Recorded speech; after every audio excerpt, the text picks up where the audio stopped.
तो करदम जी ने कहा 40 सालों से आप क्या क्या करें, आप अपने पिता के घर क्यों नहीं गए? तो तब देवहूति ने कहा कि तुष्टो हमद्यम तब मानवीमान दाया शुश्रूषया परमया परया च भक्त्या यो देहिनाम मयमतीव सुहृस्वदेहो नावेक्षिता समुचितम छपितुम मदर्थे। करदम जी ने जब देवहूति को कहा आप अपने पिता के घर में क्यों नहीं गई, तो देवहूति ने कहा कि एक स्त्री के लिए पति का घर ही उसके लिए क्या होता है? स्वर्ग होता है। इसलिए मैं आपकी सेवा करती गई, मैं अपने पिता के घर में नहीं गई, क्योंकि स्त्री का धर्म क्या है? एक ही धर्म एक व्रत नेमा, एक ही धर्म एक व्रत नेमा, एक ही धर्म एक व्रत नेमा, एक ही धर्म एक व्रत नेमा। काय वचन मम पति पद प्रेमा, काय वचन मम पति व्रत नेमा, काय वचन मम पति पद प्रेमा, काय वचन मम पति पद नेमा। श्री राम जय राम जय जय राम, श्री राम जय राम जय जय राम, श्री राम जय राम जय जय राम, श्री राम जय राम जय जय राम। एक ही धर्म एक व्रत नेमा, एक ही धर्म एक व्रत नेमा, एक ही धर्म एक व्रत नेमा, एक ही धर्म एक व्रत नेमा। काय वचन मम पति पद प्रेमा, काय वचन मम पति पद प्रेमा, काय वचन मम पति पद प्रेमा। काय वचन मम पति पद प्रेमा। देवहूति जी ने अपने पतिदेव से कहा, क्या कहा? कि प्रत्येक स्त्री का एक ही धर्म है। क्या? बोलो, काय वचन मम पति पद प्रेम। समझ गए? समझ गए ना? प्रत्येक स्त्री का एक ही धर्म है कि उसको अपने पति की सेवा करनी चाहिए। और मैंने वही किया जो स्त्री का धर्म होता है। और तब करदम ऋषि ने क्या किया? एक सुंदर सा तालाब बनाया। और उस तालाब में क्या किया? देवहूति को कहा, कितनी साल की हो गई? बोलो, 60 साल का। आप जो है इसमें स्नान करो। और जैसे देवहूति ने डुबकी लगाई, वो 16 वर्ष की बन गई। कितनी साल की हो गई? 16 वर्ष की। अब करदम जी बूढ़े, वो फिर उन्होंने भी डुबकी लगाई, वो 20 वर्ष के हो गई। अब करदम ऋषि ने जो है एक विमान उत्पन्न किया। ऋषि का मतलब क्या होता है? ऋषि का मतलब खोज करने वाला, रिसर्च करने वाला ऋषि। और भारत में सबसे पहला विमान बनाया करदम ऋषि। और जब वो विमान बना तो उसमें 9 मंजिल का मकान बना। उसमें सारी व्यवस्थाएं, खाना पीना सोना, मतलब दुकान दाकान सब कुछ उसमें, उस विमान में। अब दोनों जो है उसमें अपना गृहस्थ चलाने लगे। और जब विवाह हुआ था तो मन क्या बोला था, क्या शर्त लगाई थी कि एक बेटा होगा, मैं कहाँ जाऊंगा? वन में। पर क्या हुआ? मन इच्छा होत नहीं प्रभु इच्छा तत्काल, राजा बलि ने सोचा जिंदा स्वर्ग जाऊं, और भेज दिया पाताल। क्या हो गई? 9 बेटियां हो गई। कितनी बेटियां हुई? बोल, 9 बेटियां हो गई। और जब 9 बेटियां हुई तो करदम जी ने कहा अपने पति से कि भाई मैंने तो कहा था एक संतान होगी, मैं वन में चले जाऊंगा, अब मैं वन में जाता हूं। तो देवहूति ने कहा कि भाई पहले इनका विवाह कर लो, 9 बेटियों का। इनका विवाह कौन करेगा? आप वन में चले जाओ। जन ने बोला पहले ये विवाह कर दी, तब जग जान कर बुनियाद बता नहीं होती। आई पहले को विवाह कर दिया हुआ, तो एक बार जगजानन तक जाओ। तो तब जो है करदम जी रुक गए और अपनी बेटियों का विवाह किया। 10वें संतान के रूप में उनके यहाँ कपिल भगवान का जन्म हुआ। बोलो कपिल भगवान की भागवत की जय। अब 10वें संतान के रूप में उनके यहाँ कपिल भगवान आए। अब जो है करदम ऋषि वन में चले गए, बेटियों का विवाह कर लिया। अब जो है माता देवहूति और करदम जी कपिल भगवान जो है घर में। तो एक दिन देवहूति मैया ने क्या किया, अपने बेटे को सुंदर से स्नान करवाया, पीले वस्त्र पहनाए और सुंदर से एक व्यास गद्दी बनाई। और जब व्यास गद्दी बनाई तो अपने बेटे को कहा, किसको कहा, ज्ञान की कोई उम्र नहीं होती, अपने बेटे से कहा कि तम त्वागता हम स्वयं स्वयं स्वविद्य संसार तरो कुठारम जिंगांसयाहं प्रकृते पौरुषस्य नमामि सद्धर्म विदाम वरिष्ठम। क्योंकि देवहूति जानती है कि ये बालक साधारण नहीं है, ये क्या है, साक्षात भगवान है। इसलिए देवहूति मैया ने कहा कि तम त्वागताहं शरणं शरणं, हे भगवान, हे कपिल, मैं आपकी शरण में आया। और मेरा कुछ प्रश्न आपसे, क्या कि निर्विराम नितराम भूमन असद इंद्रिय थरसनाद एन संभाव्य मानेना प्रपन्नांधम तम प्रभु। मेरा प्रश्न आपसे ये है कि जो 5 ज्ञानेंद्रियां हैं, क्या, जीभ कहती है सुंदर सुंदर भोजन चाहिए, आंख कहती है सुंदर सुंदर देखना, कान कहते हैं, आंख कहते हैं सुंदर सुंदर चीजें देखनी, जीभ कहती है अच्छा भोजन चाहिए, कान कहते हैं अच्छी चीज सुननी है, नाक कहती है अच्छी सुगंध सुननी। और प्रत्येक इंद्रिय जो है अपनी भूख के पीछे भाग है। पहला प्रश्न मेरा ये है कि इंद्रियों को बस में कैसे किया जाए। और दूसरा प्रश्न मेरा ये है कि बंधन किसका होता है, मन का बंधन होता है, शरीर का बंधन होता है, या आत्मा का बंधन होता है, किसका बंधन होता है। तो जब ये प्रश्न जो है आज देवहूति मैया ने कपिल भगवान से पूछे, तो कपिल भगवान ने कहा, मां, इंद्रियां भागती हैं, उनको भागने दो। अगर जीभ कहती है सुंदर से कोई भी चीज खानी है तो खिलाओ इसको, कोई दिक्कत नहीं। कान कहते हैं सुंदर सी चीज सुननी है तो उसको सुनाओ। आंखें कहते हैं सुंदर सी चीज देखनी, उसको दिखाओ। पर क्या कर लो, उसका संबंध भगवान से जोड़ दो। यदि आपकी जीभ कह रही है कि सुंदर सुंदर पकौड़ियां खानी है तो खाओ, कोई दिक्कत नहीं। पर क्या करनी है, पकौड़ियां बनानी है और सबसे पहले भगवान को भोग लगानी है। और उन पकौड़ियों का संबंध किससे हो जाएगा, बोलो, भगवान से। और जब भगवान को भोग लगा के खाओगे तो क्या बन जाएगा वो, वाह, तालियां बजाओ। तो जीव कहती है सुंदर सी चीज खाने तो खाओ, पर उसको भगवान का भोग लगा के खाओ। आंख कहती तो सुंदर सी चीज देखने, तो मोबाइल में अनावश्यक चीजें मत देखो, क्या देखो, भगवान का भजन, भगवान के चित्र को देखो। जाओ वृंदावन, जाओ बद्रीनाथ, वहां भगवान के दर्शन करो। आंख को आंख की चीज मिल गई और उसका संबंध किससे जुड़ गया, भगवान से। कान कहते सुंदर सुनना है तो फिल्मी गीत मत सुनो, क्या सुनो, बोला, आए भगवान में भजन सुनो। तो कान से जब आपको कान का संगीत भी मिल जाएगा और उस भजन का संबंध किससे होगा, भगवान से। तो आपकी जो इंद्रियां हैं उनका जो वो चाहती है वो मिल जाएगा और उन सब चीजों का संबंध किससे जुड़ जाएगा, भगवान से जुड़ जाएगा। और दूसरा प्रश्न पूछा कि बंधन किसका होता है, आत्मा का बंधन है, शरीर का बंधन है, या मन का बंधन है।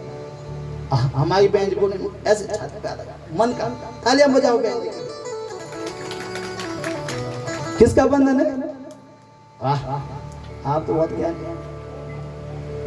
तो कहा शरीर का कोई बंधन है, क्यों, क्योंकि क्षिति जल पावक गगन समीरा, जल पावक गगन समीरा क्षिति जल पावक गगन समीरा छिटे जल पावक गगन समीरा पंच गचित अति अधम शरीरा पंच रचित अति अधम शरीरा पंच गचित अति अधम शरीरा पंच रचित अति अधम शरीरा श्री राम जय राम जय जय राम श्री राम जय राम जय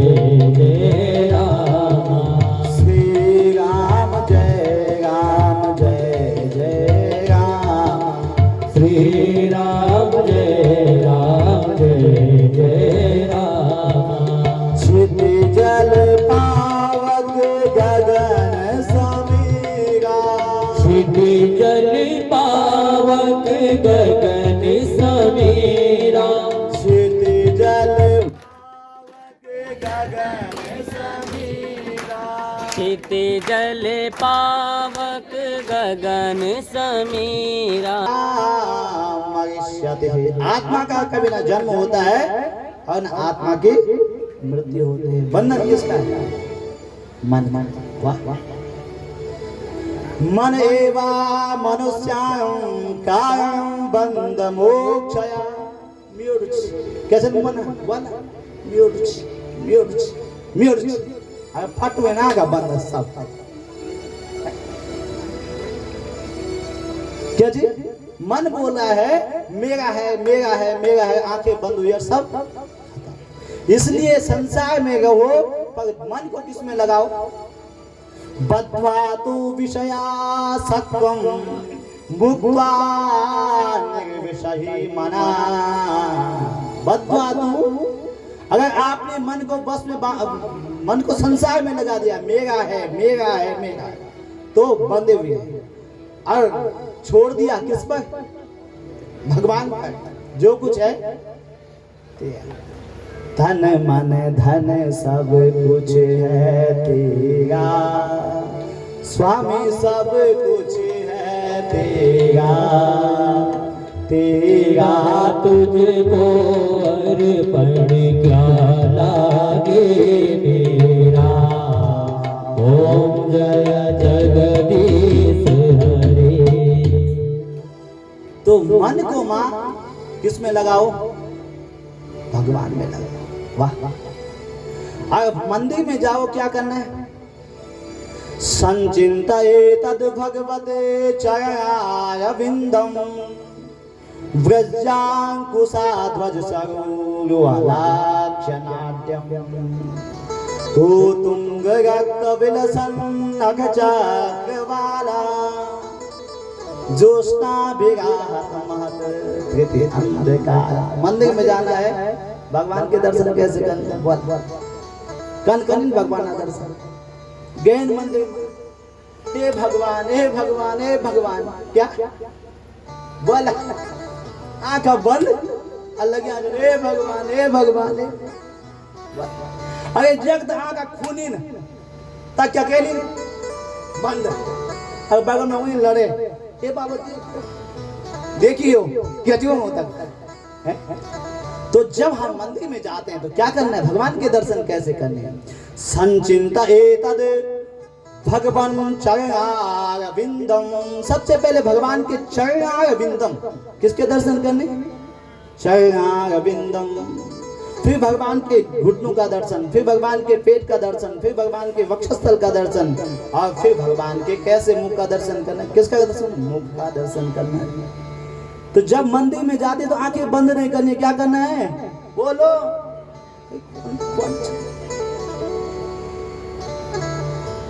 अक्कन मुख दिख जाए आज बेटियां लड़े क्या हुए लड़े अब मुख खोलो कैसे मुख को लेके जाना है हा संभरे गवनता खिल लोक तीव्रा शोकाश्रु सागर विशेषण मृत्युदारम। वाह क्या शब्द है। हासं हरे गवनता खिललोक तीव्रा शोकाश्रु सागर विशेषण मृत्युदारम। हंसते हुए मुख को लेके जाना है। अब आप बोलेंगे ब्यास जी हंसते हुए मुख को कैसे लेके जाएं जब सुबह लड़ाई हो गई थी, कैसे जाएं? मैं तो दुखी मन में कैसे जाऊंगी हंसते हुए? अरे कहा शोकाश्रु सागर विशेषण मृत्युदारम। बोला शोकाश्रु सागर विशेषण मृत्युदारम। अरे तुम कितने बड़े शोक में क्यों नहीं डूबे हो, पर बाके बिहारी की हंसी में ये ताकत है कि आपको शोक से निकाल करके आपके मुख में हंसी भर देगा। समझ? शोकाश्रु सागर विशेषण मृत्युदारम सम्मोहनाय गचितम निज मायस्या। अच्छा, जितने संकट बाके बिहारी के जीवन में आए, किसके बोलो, उतने संकट किसी के जीवन में आ सकते हैं। हम बोलना बहुत संकट है के नाम पर जितने संकट मेरे बाके बिहारी के जीवन में आए हैं उतने किसी के जीवन में नहीं आए। जन्म कहाँ हुआ बोलो?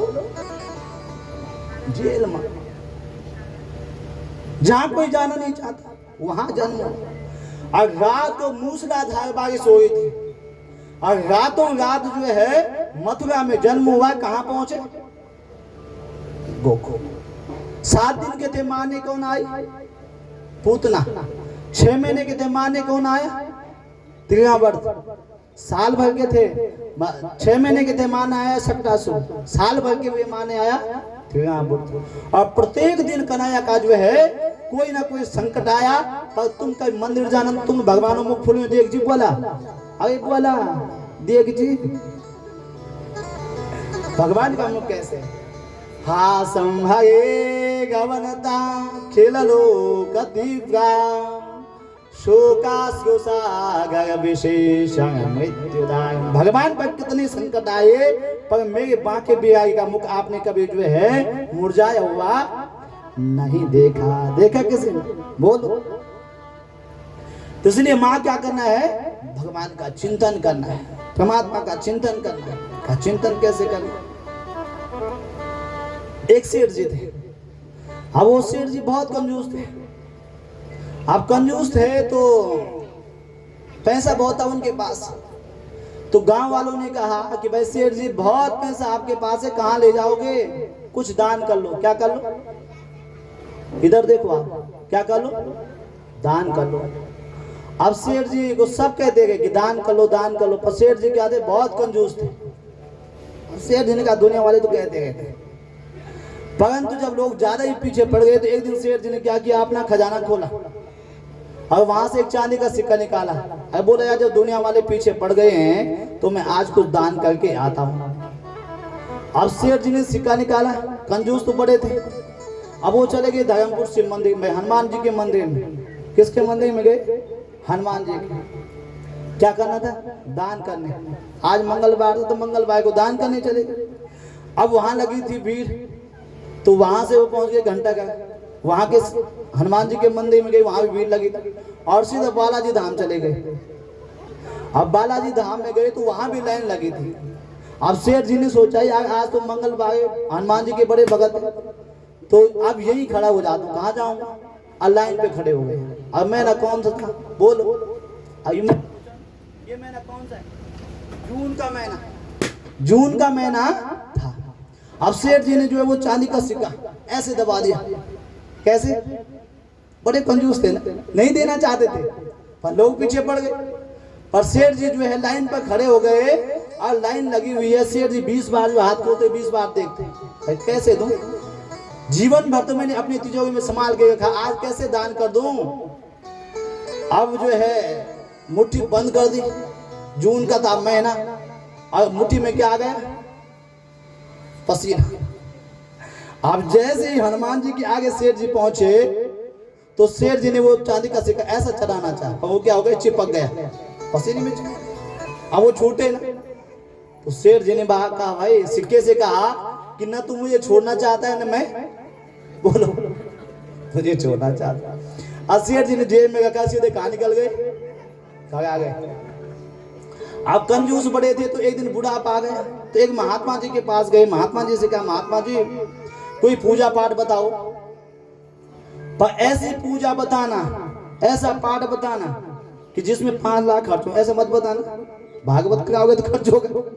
ऐसी पूजा बताना जिसमें 1 पैसा ना लगे, क्योंकि कंजूस थे। तो महात्मा जी ने कहा, भाई भगवान को पैसों की क्या जरूरत है, अरे किसी से मांगे आज तक भगवान ने पैसे? बोला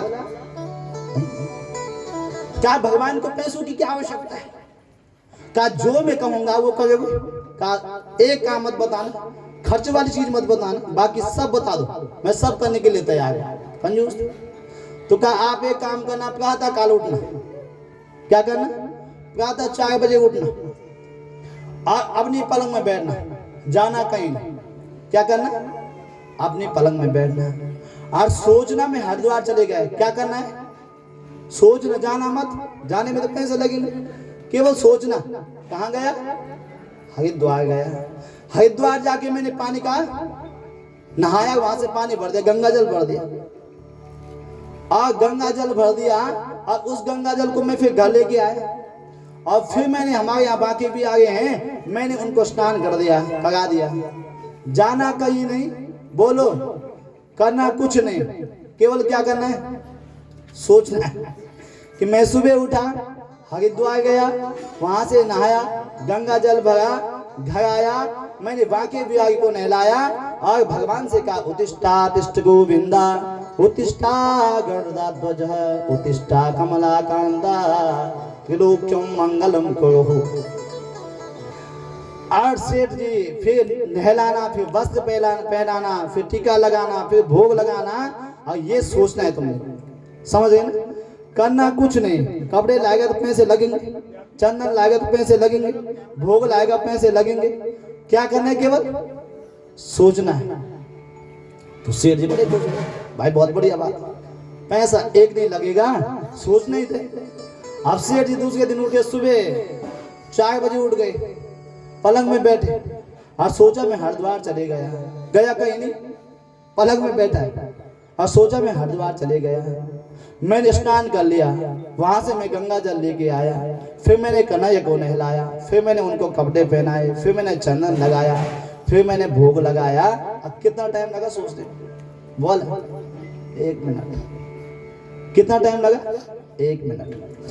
अब ऐसे करते करते रोज उसका नियम बन गया, सुबह उठता, पलंग में बैठता और सोचता मैं हरिद्वार चले गया, मैं नहा गया, वहां से गंगा जल लाया, कन्हैया को नहलाया, कन्हैया पे कपड़े पहनाए, चंदन लगाया, टीका लगाया, भोग चढ़ाया, अब गया कहीं नहीं, बोलो, अब किया, कुछ तो बोला होंगे, समझ में बात नहीं होंगी, किया कुछ नहीं। अब ऐसे करते करते जो है उसका मन भगवान में लग गया, केवल सोचने में, ध्यान में बैठा है और मन भगवान में लग गया। अब 1-2 साल हो गए ध्यान में बैठा है, कल तक तो उसका ध्यान 5-10 मिनट का होता था, अब उसे 1-1 घंटा लगने लगा सेठ जी को। अब एक दिन साल भर बाद जो है सुबह उठा, पलंग में बैठा और सोचा मैं हरिद्वार गया, वहां मैंने स्नान किया, फिर गंगा जल भर दिया, फिर जो है उस गंगा जल को घर लेके आया और कन्हैया को नहलाया।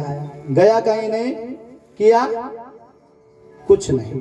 अब स्नान करने के बाद कन्हैया को वस्त्र पहना दिया, सोचा केवल मन में, फिर टीका लगा दिया और फिर भोग लगा दिया, किस चीज का, दूध का। अब दूध में पड़ गई चीनी ज्यादा, डाली नहीं हुआ, समझ,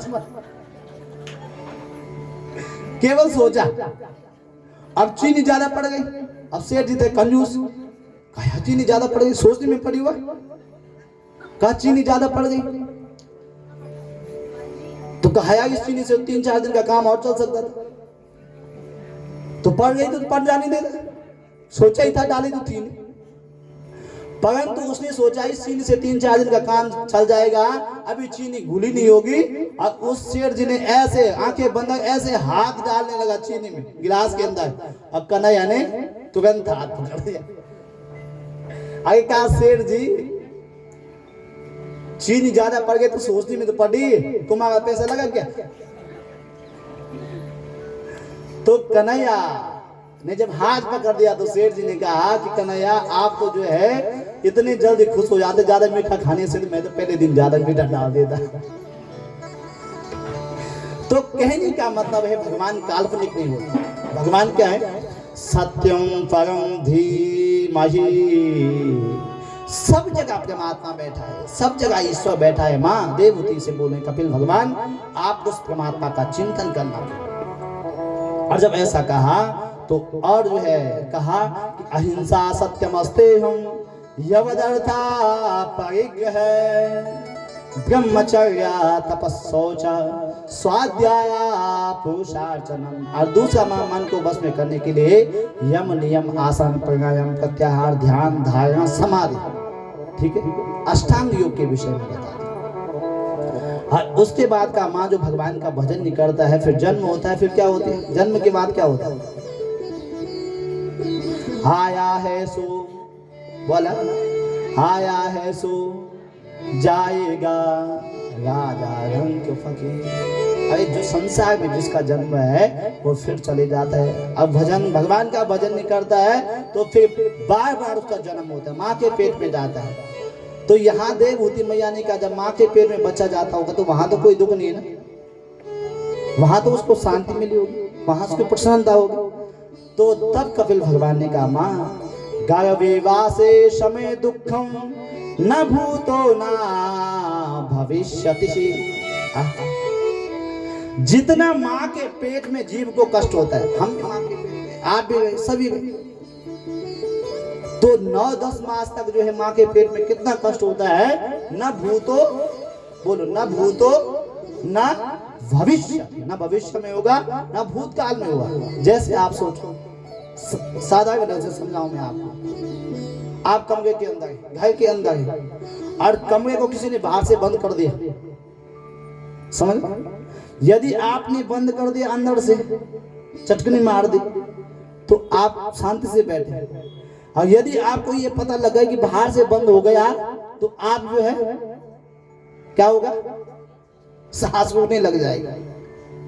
वैसे ही माँ के पेट में बच्चा 10 महीने तक रहता है। माँ जो खट्टा खाती है, तीखा खाती है, नमक खाती है ज्यादा, और जो है मिर्च खाती है, सब उस बच्चे को लगता है माँ के पेट में भी सुख नहीं है। फिर संसार में बच्चे का जन्म होता है तो छोटा जब होता है तो रोता है, और माँ सोचती है इसको भूख लगी है, पर उसके पेट में दर्द होता है। और माँ क्या पिलाती है उसे? दूध पिलाती है। और जब उसे भूख के लिए होता है तो दूध, जब दर्द होता है तो माँ दूध पिलाती है।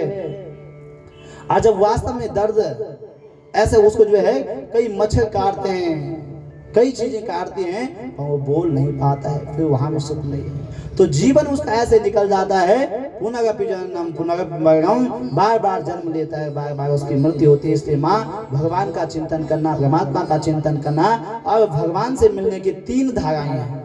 कितनी धाराएं? 3। पहली धारा का नाम है विश्वास। आप जाओ भगवान के मंदिर, आपके घर के नजदीक, वहां जाओ, है? हमारे पीछे गुरुजी बैठे हैं, विश्वविद्यालय में है, वहां कमलेश्वर मंदिर, वहां चले जाओ। आपके घर के नजदीक जो भी मंदिर है आप वहां जाओ, पर क्या? जब तक आपके मन में बोलो वाह, बजाओ ताली, अपना बजाओ, कोई नहीं बजाएगा। भवानी शंकरो वंदे श्रद्धा विश्वास रूपिणो, याभ्याम बिना न पश्यन्ते सिद्धा स्वान्तस्तमीश्वर। पहली बात है माँ, भगवान से मिलने की 3 धाराएं हैं। पहली धारा का नाम है बोलो विश्वास। आप शिवालय में जाओ, आप दूध चढ़ाओ, दही चढ़ाओ, घी चढ़ाओ, शहद चढ़ाओ, सब कुछ चढ़ा दो आप, पर आपके मन में विश्वास नहीं है तो उस शिवालय में बोलो शिव जी नहीं है। और यदि आपके मन में विश्वास है, आप घर के मंदिर में भी चढ़ाओगे तो वहां भी मेरा भगवान बैठा हुआ है। तो पहली बात है भगवान के प्रति विश्वास होना, समझ? और दूसरी धारा का नाम है संबंध। क्या है? संबंध। भगवान से हमने कुछ न कुछ संबंध बनाया। आरती की बात सब बोलते हैं, क्या बोलते हैं कि तुम्हेव माता च पिता तुम्हेव बंधु च सखा तुम्हेव विद्या द्रव्यं तुम्हेव सर्वं मम देव देवा। भगवान से कुछ न कुछ संबंध जोड़ो। समय आज का है, कथाएं बहुत ज्यादा है, पर एक छोटा सा उदाहरण देख के समझाता हूँ, उसके बाद आगे कथा में बढ़ते हैं। संबंध कैसे होता है। एक वृंदावन में एक मार्ग नाम का गांव है, और उस गांव में एक परिवार रहता था, और वो परिवार रोज जो है उसके एक बेटी थी उनकी, और दोनों माता पिता थे। और वो दोनों माता पिता क्या करते थे, महीने में जो है एक दिन बांके बिहारी के दर्शन करने जाते थे, उनका नियम था।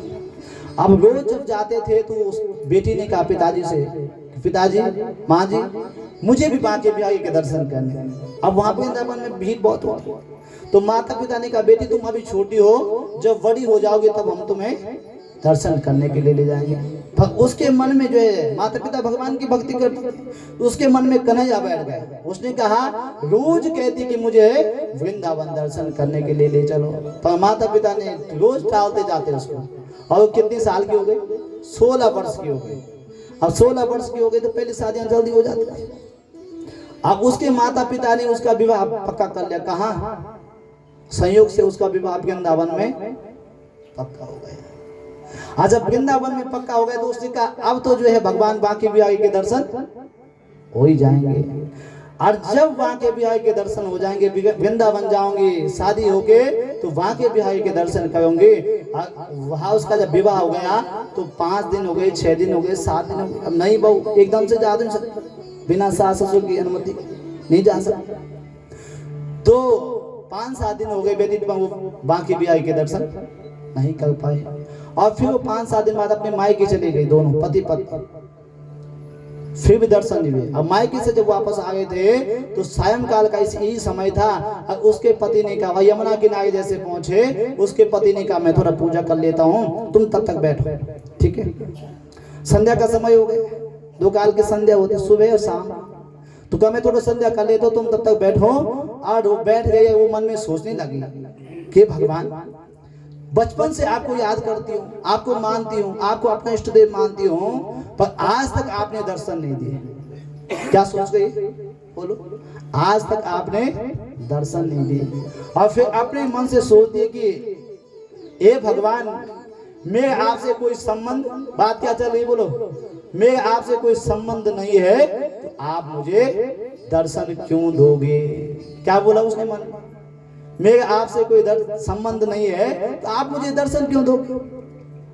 फिर मन में सोचने लगी वो नई दुल्हन, क्या सोचने लगी कि देखो मेरा जो है विवाह हो गया है वृंदावन में, मेरे पति कहाँ के हैं? वृंदावन के। आप कहाँ के? वृंदावन। पर मेरे पति हैं 20 साल के, कन्हैया देखते हैं हमेशा 16 साल के। तो आप क्या हो गए मेरे पति से बोलो? छोटे। आप जो है क्या हो गए मेरे देवर। क्या संबंध जोड़ दिया उसने? संबंध की बात चले, आप मेरे क्या हो गए देवर। अब इतना उसने सोचा, जब और नई शादी है तो चुन्नी डाल दी ऐसे, ठीक है। और ऐसे सोचती भी गई। और उसी समय एक बालक आया, और उस बालक ने जोर से आवाज लगाई भाभी जी। भाभी जी ने कोई जवाब नहीं साल कोई जवाब ही नहीं दिया। फिर वो बालक और नजदीक गया, कहा भाभी जी। भाभी जी ने जवाब नहीं दिया। और फिर उसने क्या किया, चुन्नी खींची ऐसे, कहा भाभी जी। उसने चम चुन्नी पकड़ दिया अपनी।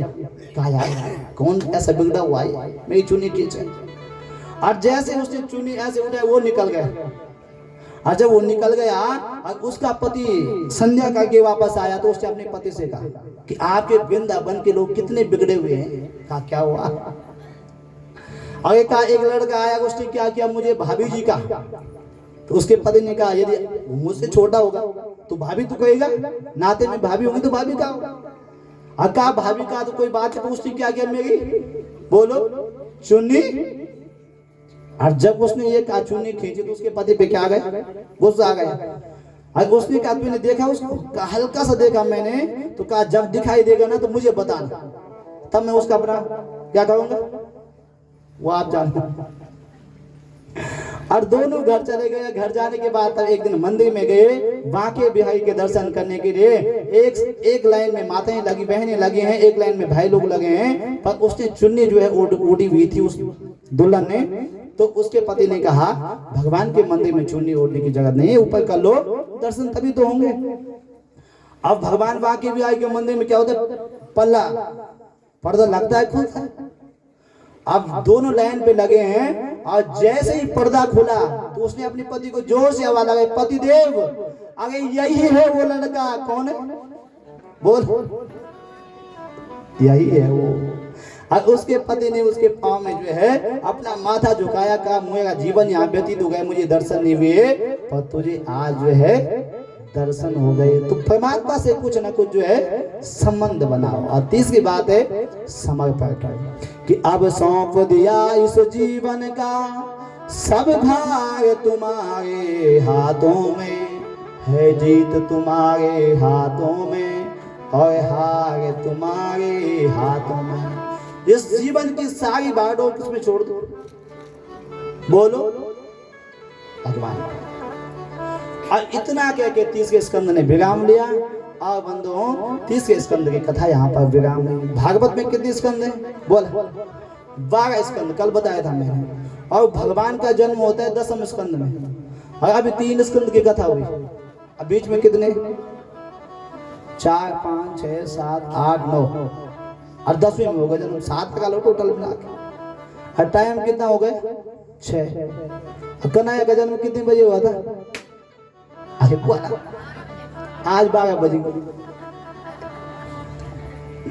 तुम मनुस्तु सदरूपायाम तिस्रा कन्यास यज्ञे आकुति देवहूतिश्चा प्रसूति विश्वतः। देवहूति का विवाह करदम जी के साथ हुआ और उनके यहाँ कपिल भगवान का जन्म हुआ। आकुति का विवाह रुचि प्रजापति के साथ हुआ और उनके यहाँ भगवान यज्ञ नारायण के रूप में प्रकट हुए। बोलो यज्ञ नारायण भगवान की जय। और तीसरी बहन जो है प्रसूति, उसका विवाह दक्ष प्रजापति के साथ में हुआ और उनके यहाँ किसका जन्म हुआ, वाह आप तो सब जानकार हैं, सती। और सती का विवाह भगवान शिव के साथ में हुआ। तो राजा परीक्षित ने यहाँ पर सुखदेव जी को पूछा कि भवे शीलवतां श्रेष्ठा दक्षा दुहित वत्सला विद्वेषा मकरोत् कस्मात् नागृत्यात्मजां सतीं। जब दक्ष प्रजापति के जवाई कौन, बेटी के जवाई कौन है, शिव जी। तो मैंने सुना है कि जो है सती ने अपने पिता के घर में जाके अपना शरीर त्याग दिया था और दक्ष जो है विद्वेष भगवान से शिव से द्वेष करता था। क्यों, तो कहा एक बार जब ब्रह्मा जी ने दक्ष को प्रजापति बनाया तो उसको अहंकार हो गया। और मानस में चौपाई आती है कि को नहीं जाने माँ आसे जग माहे, को नहीं जाने माँ आसे जग माहे, को नहीं जाने माँ आसे जग माहे, को नहीं जाने माँ आसे जग माहे।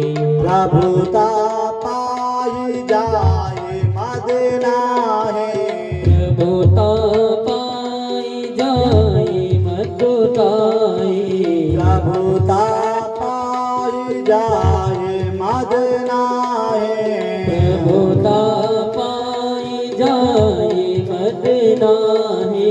श्री राम जय राम जय जय राम, ओ श्री राम जय राम जय जय राम, श्री राम जय राम जय जय राम, श्री राम जय राम जय जय राम।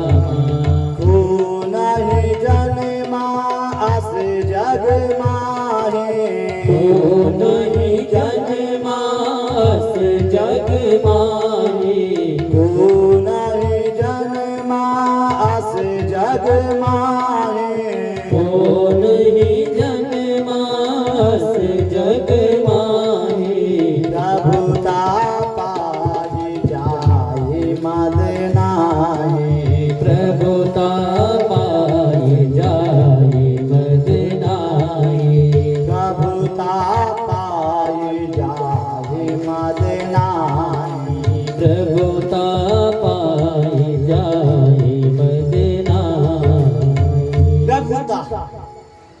दक्ष क्या बन गया? देवताओं का प्रजापति। हैं? आज कोई प्रधान बन जाऊं, पार्षद बन जाऊं, तो माए बनने की अभी दक्ष जी क्या बन गए ना? देवताओं का प्रजापति बन गए। और जब देवताओं के प्रजापति बन गए थे, इनके मन में अभिमान आ गया और इन्होंने देवताओं की एक बैठक बुलाई।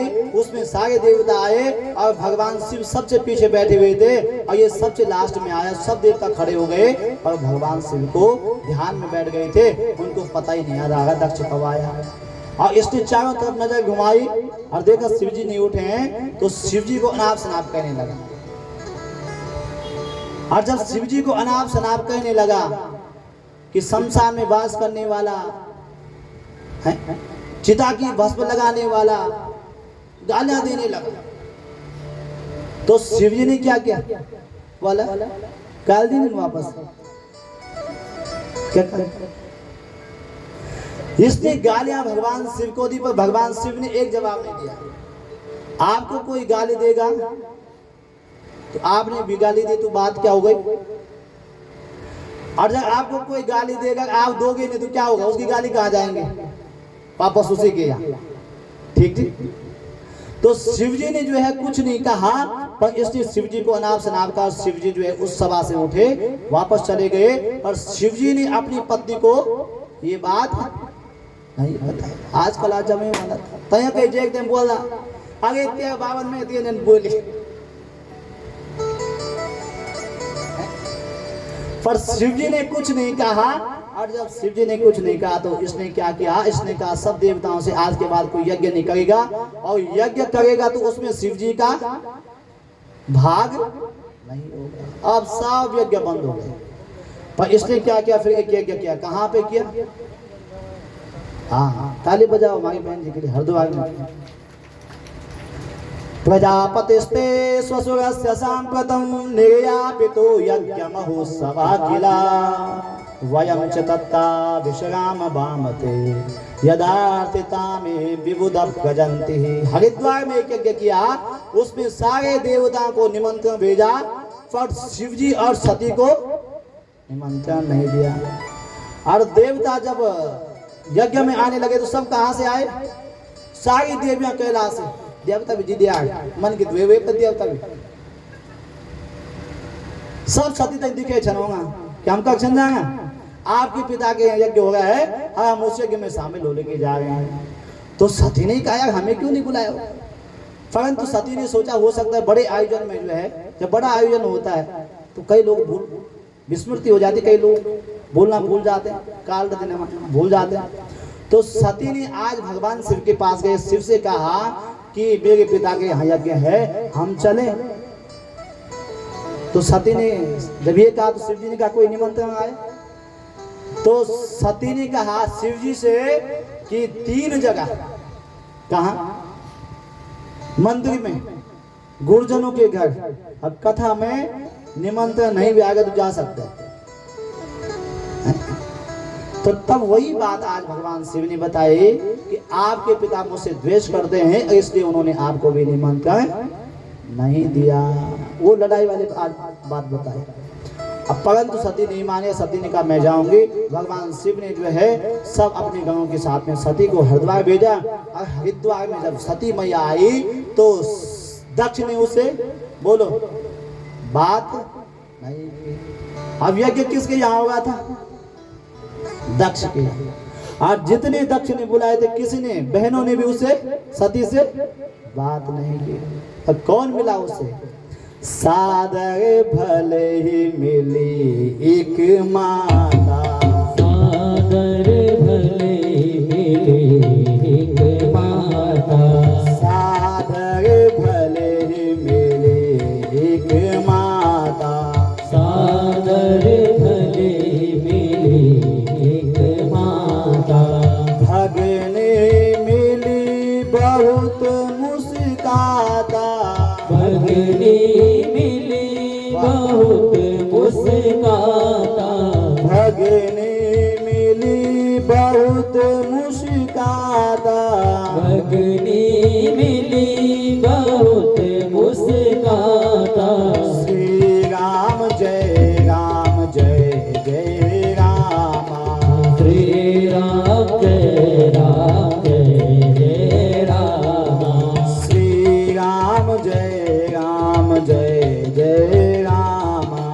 श्री राम जय राम।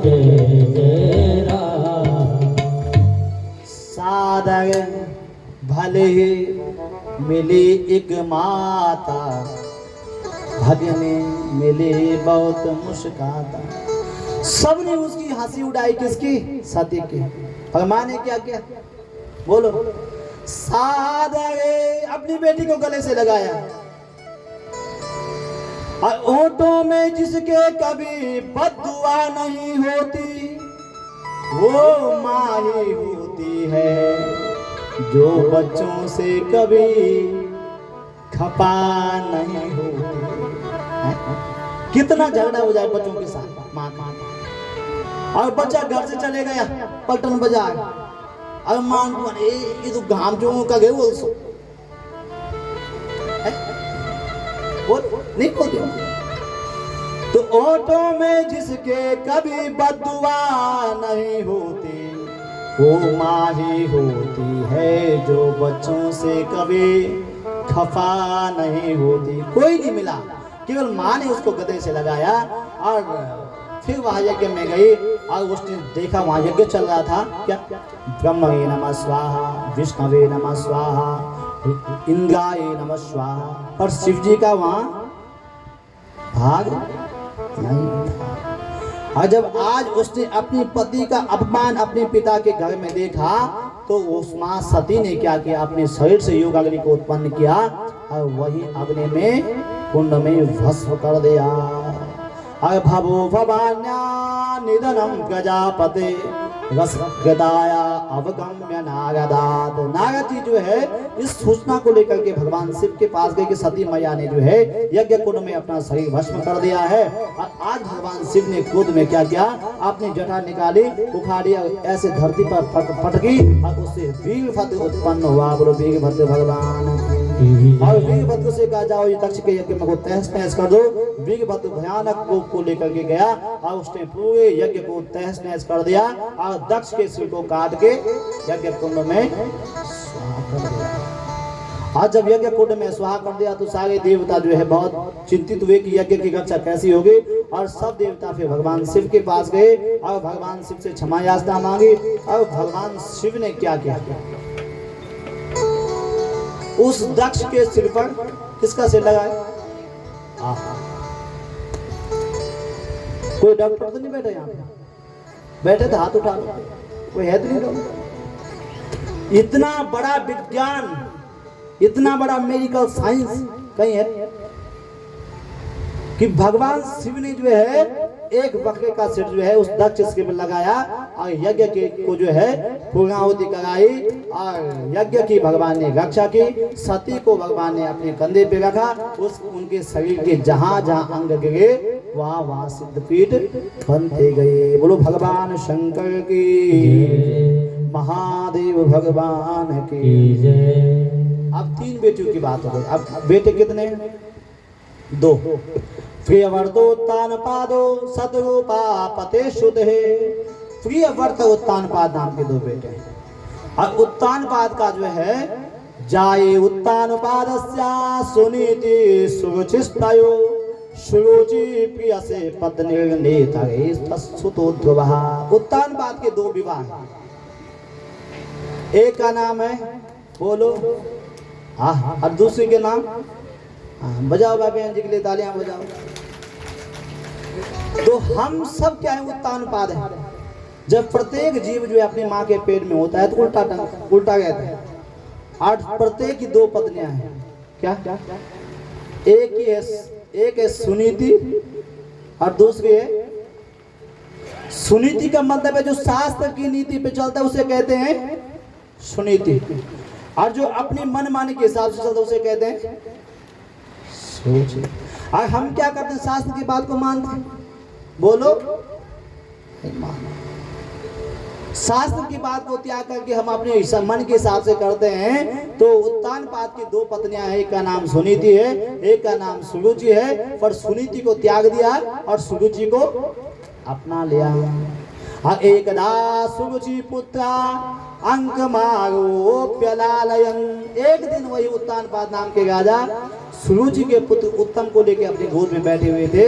उसी समय सुनीति का बेटा आया जिसका नाम है ध्रुव, और वो अपने पिता की गोद में बैठने लगा तो तुरंत उसकी विमाता ने सुरुचि ने हाथ पकड़ दिया। कहा तुम अपने पिता की गोद में बोलो नहीं बैठ सकते। कहा क्यों, ये मेरे पिता नहीं।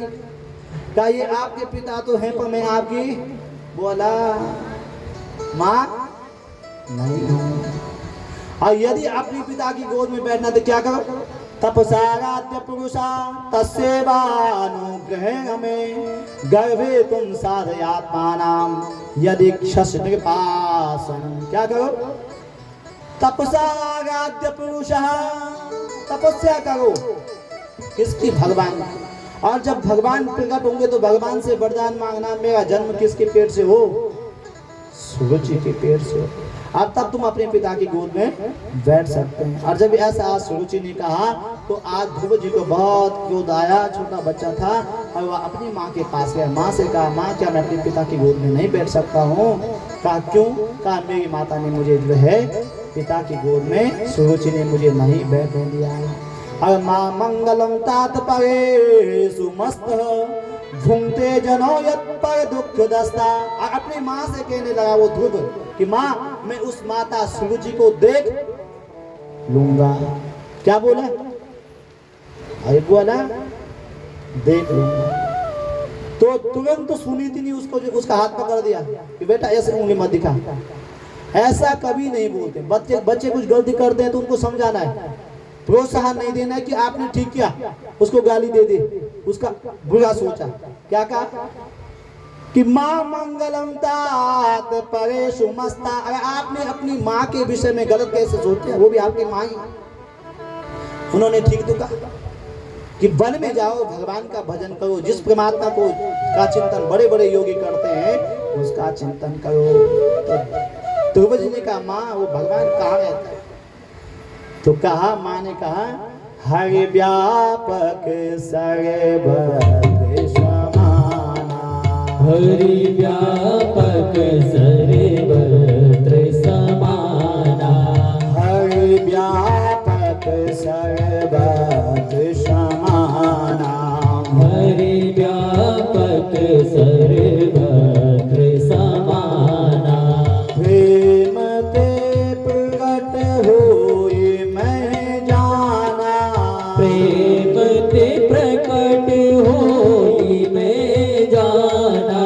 श्री राम जय राम जय जय राम, श्री राम जय राम जय जय राम, श्री राम जय राम जय जय राम, श्री राम जय जय राम। सुनीति मैया ने क्या कहा, बेटा हरि व्यापक सर्वत्र समाना। अरे सर्वत्र समाना, भगवान क्या है, सब जगह समान रूप से है, सब जगह हो परमात्मा। और माँ ने कहा बेटा तुम आज ही वन में जाओ और उन भगवान का ध्यान करो। अब छोटा सा बच्चा 5 साल का बच्चा कहाँ जाता है। और जैसे घर से वन के लिए निकला तो वन में जो है कभी सिंह की आवाज सुनाई देती है, वो बच्चा भयभीत। कभी जो है हाथी की गर्जना सुनाई देती है, वो बच्चा भयभीत। पर मन में सोच है कि बिना गुरुदेव के भगवान मुझे कैसे मिलेंगे, क्योंकि शास्त्र कहते हैं कि गुरु बिना भवन दिता न कोई, जो विरंची शंकर सम होए। बिना गुरुदेव के भगवान नहीं मिलते हैं, ऐसा वह मन में सोच रहा था। और उसी समय सामने से कौन आ गए, बोला देवर्षि नारद जी आ गए।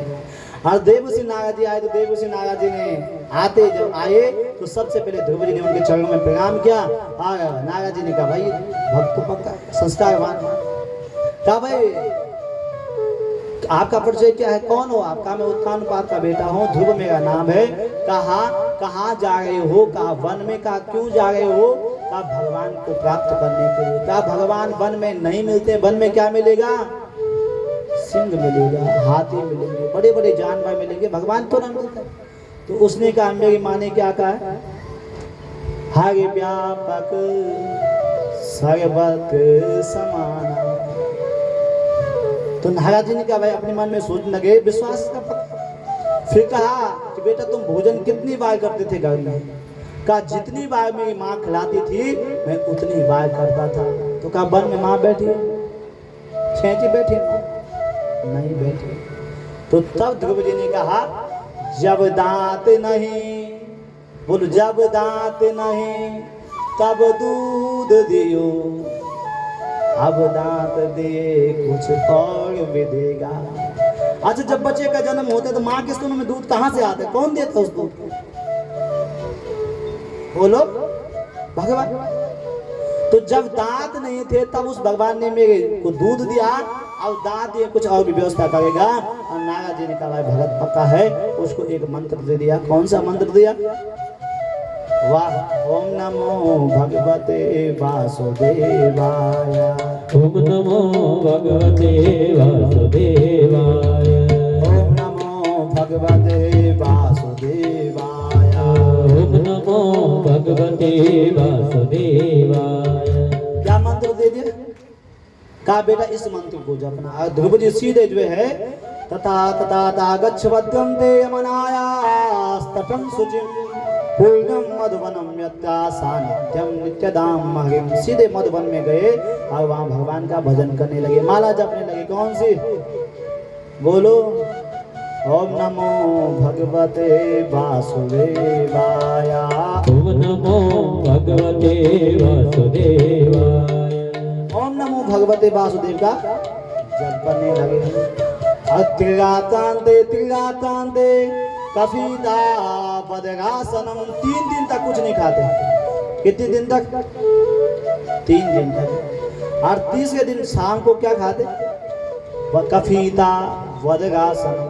कफीत का फल खा के मानो। सबसे पहले पूजा किसकी होती है? हरि बोला, जब पूजा करता हूँ क्या पूजा? हाँ, गजाननम भूतगणादि सेवितम कफीत जम्बो फल चाहो भक्षण। पहला फल कौन सा खाया? कफीत का फल खाया, मानो भगवान गणेश जी को प्रार्थना कर रहे हो। और फिर दूसरे महीने क्या हुआ? 6 दिन तक कुछ नहीं खाते और छठे दिन सायंकाल को पत्ते खाते और भजन करते, ओम नमो भगवते वासुदेवाय। तीसरा महीना भजन का चला तो 9 दिन तक कुछ नहीं खाते और 9वें दिन जल पी करके भगवान का भजन करते। चौथे महीने का भजन प्रारंभ हुआ, 12 दिन तक कुछ नहीं खाते। 12 दिन जो है सायंकाल को हवा वायु को पी करके भगवान का भजन करते। और पंचमे मासनो प्राप्त जित श्वासा नृपात्मज। नृपात्मज, नृप कहते हैं राजा का बेटा। कौन? ध्रुव, उत्तानपाद का बेटा। उसने क्या किया? 5वें महीने का जब भजन हुआ, फल खाना बंद कर दिया, पत्ते खाने बंद कर दिए, जल पीना बंद कर दिया और यहाँ तक वायु को पीना भी, जित श्वास को रोक दिया। और जब ध्रुव जी ने श्वास को रोका तो सारी देवताओं की सांस, मनुष्यों की सांस, सबकी सांस क्या हो गई? बोलो, बंद हो गई। कैसे? अभी कोविड आया कुछ साल पहले, देखा तुम? ऐसी सबकी सांसें बंद हो गई और सबको सांस लेने में दिक्कत। और सब भगवान ब्रह्मा के पास गए कि भगवान हमें बचाए, हमें बचाए, हमें बचाए। ब्रह्मा जी ने कहा, जो हाल तुम्हारे हैं वही हाल किसका है? मेरा भी है। नैवं विधामो भगवन् प्राणरोधम चराचरस्याखिल सत्पधाम्ना। चराचरस्य, पूरे जगत की सांसें बंद हो गई। और जब सबकी सांसें बंद हो गई, देवताओं को भी सांस लेने में दिक्कत होने लगे, तो देवता भगवान विष्णु के पास गए और विष्णु भगवान ने कहा, भाई तुम 5 मिनट रुको।